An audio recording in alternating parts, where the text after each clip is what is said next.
Halo dokter, coba bayangin kalau ada pasien yang pincang satu kaki datang ke klinik dokter gara-gara cedera di ankle saat olahraga. Nah, dokter udah tahu belum cara memprediksi pasien ini kemungkinan fraktur ankle atau cedera biasa kayak sprain ankle saja?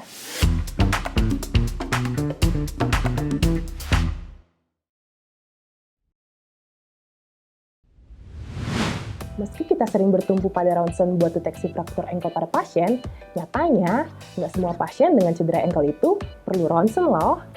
Soalnya, dari semua pasien yang punya cedera ankle dan di ronsen, cuma 15% yang ternyata beneran mengalami fraktur ankle.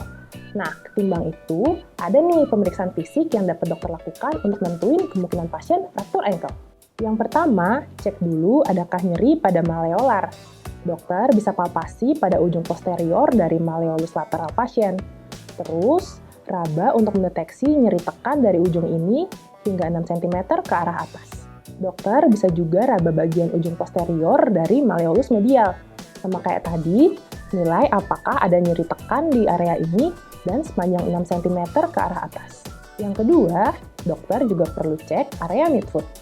Caranya, palpasi bagian dasar metatarsal kelima, apakah pasien mengeluhkan nyeri saat ditekan.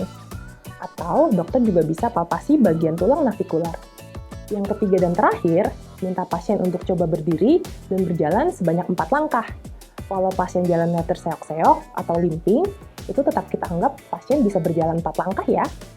Yuk segera upgrade skills dan CV dokter melalui e-course di Alomedica. E-course ini dibawakan oleh dokter-dokter yang tentunya expert di bidangnya ya. Dokter tinggal buka e-course di website Alomedica buat ngikutin e-course-nya. Nah, rangkaian pemeriksaan yang tadi dokter lakukan itu berdasarkan Ottawa Ankle Rules. Interpretasinya gini, kalau ada satu saja yang positif, antara nyeri tekan di malleolus, atau di midfoot, atau pasien nggak bisa berjalan 4 langkah, dokter perlu tetap minta pasien ini dilakukan X-ray. Tapi, kalau semuanya negatif, kaki pasien nggak perlu di X-ray. Soalnya sensitivitas pemeriksaannya itu 98,5%, yang artinya kemungkinan ankle pasien fraktur tuh kecil banget, hampir nggak ada.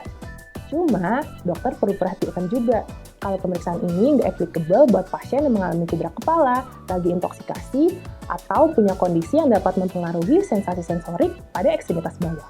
Tes ini juga nggak bisa dilakukan kalau ada kondisi-kondisi yang membuat pasien tidak kooperatif, atau pasien memiliki cedera lainnya yang sifatnya lebih mendominasi, contohnya rasa nyeri yang hebat. Oke, itu ya cara dokter bisa ngurangin ronsen yang nggak perlu buat pasien yang cedera ankle. Like dan share supaya semakin banyak dokter dan tenaga medis yang tahu ya.